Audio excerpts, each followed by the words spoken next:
Alors, on va ouvrir la boîte à lettres maintenant de Cécile Gilbert en partenariat avec le Musée des Lettres et Manuscrits. Aujourd'hui, George Sand écrit à Gustave Flaubert. Bonjour. Une génération sépare George Sand de Gustave Flaubert et tout semble les opposer. Mais voilà. La première aime Madame Bovary et la défend publiquement lors de son retentissant procès en 1857. Les deux écrivains se rencontrent une première fois cette année-là. Un autre dîner suit 2 ans plus tard. Puis Flaubert envoie Salammbô à Sand en 1863. C'est le début d'une amitié exemplaire et profonde, mais aussi d'une passionnante correspondance entre 2 épistoliers d'exception. Après la mort de son père, Flaubert s'est retiré dans la maison familiale de Croissé pour se consacrer à la littérature. Il y invite Sand en 1866. L'année suivante, la bonne dame de Nohant lui écrit une très belle lettre chaleureuse et complice. Étonnante George Sand, qui observe avec lucidité sur elle-même les effets de l'âge. Ce qui ne l'empêche nullement de se montrer plus vive et libre que jamais, invitant son anachorète préféré à la rejoindre dans le monde de ses rêves. Elle lui demande aussi des nouvelles de son roman. Il s'agit de l'éducation sentimentale, qui ne paraîtra que 6 ans plus tard.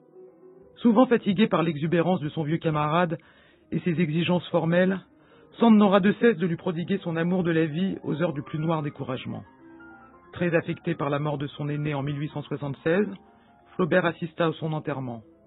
Il lui trouva, paraît-il, un air de ressemblance avec celui de Madame Bovary.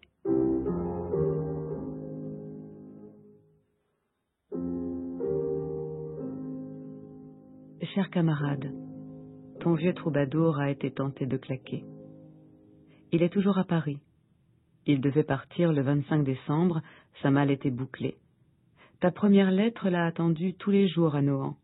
Enfin, le voilà tout à fait en état de partir, et il part demain matin avec son fils Alexandre, qui veut bien l'accompagner. C'est bête d'être jeté sur le flanc et de perdre pendant 3 jours la notion de soi-même, et de se relever aussi affaibli que si on avait fait quelque chose de pénible et d'utile. Ce n'était rien au bout du compte, qu'une impossibilité momentanée de digérer quoi que ce soit. Froid ou faiblesse ou travail, je ne sais pas. Je n'y songe plus guère. Sainte-Beuve inquiète davantage, on a dû te l'écrire.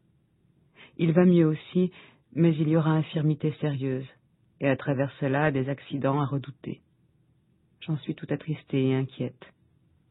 Je n'ai pas travaillé depuis plus de 15 jours, donc ma tâche n'est pas avancée, et comme je ne sais pas si je vais être en train tout de suite, j'ai donné campo à l'Odéon. Ils me prendront quand je serai prête. Je médite d'aller un peu au midi quand j'aurai vu mes enfants. Les plantes du littoral me trottent par la tête. Je me désintéresse prodigieusement de tout ce qui n'est pas mon petit idéal de travail paisible, de vie champêtre et de tendre et pure amitié. Je crois bien que je ne dois pas vivre longtemps, toute guérie et très bien que je suis. Je tire cet avertissement du grand calme, toujours plus calme, qui se fait dans mon âme jadis agitée. Mon cerveau ne procède plus que de la synthèse à l'analyse. Autrefois, c'était le contraire. À présent, ce qui se présente à mes yeux quand je m'éveille, c'est la planète. J'ai quelque peine à y retrouver le moi qui m'intéressait jadis et que je commence à appeler vous, au pluriel. Elle est charmante, la planète, très intéressante, très curieuse, mais pas mal arriérée et encore peu praticable. J'espère passer dans une oasis mieux percée et possible à tous. Il faut tant d'argent et de ressources pour voyager ici. Et le temps qu'on perd à se procurer ce nécessaire est perdu pour l'étude et la contemplation. Il me semble qu'il m'est dû quelque chose de moins compliqué, de moins civilisé, de plus naturellement luxueux et de plus facilement bon que cette étape enfiévrée. Viendras-tu dans le monde de mes rêves si je réussis à en trouver le chemin?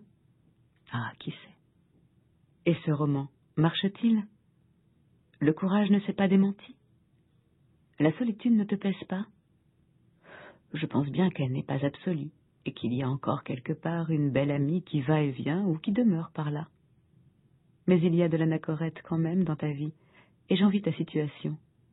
Moi, je suis trop seule à Palaiseau avec un mort, pas assez seule à Nohant avec des enfants que j'aime trop pour pouvoir m'appartenir, et à Paris on ne sait pas ce qu'on est, on s'oublie entièrement pour 1000 choses qui ne valent pas mieux que soi.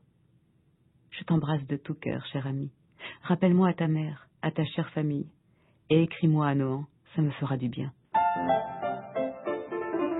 La boîte à lettres par Cécile Guilbert, réalisation Laurence Millet, lecture Anouk Adrien. C'est ainsi que se terminent les matins d'été de France Culture pour Adrien. C'est ainsi que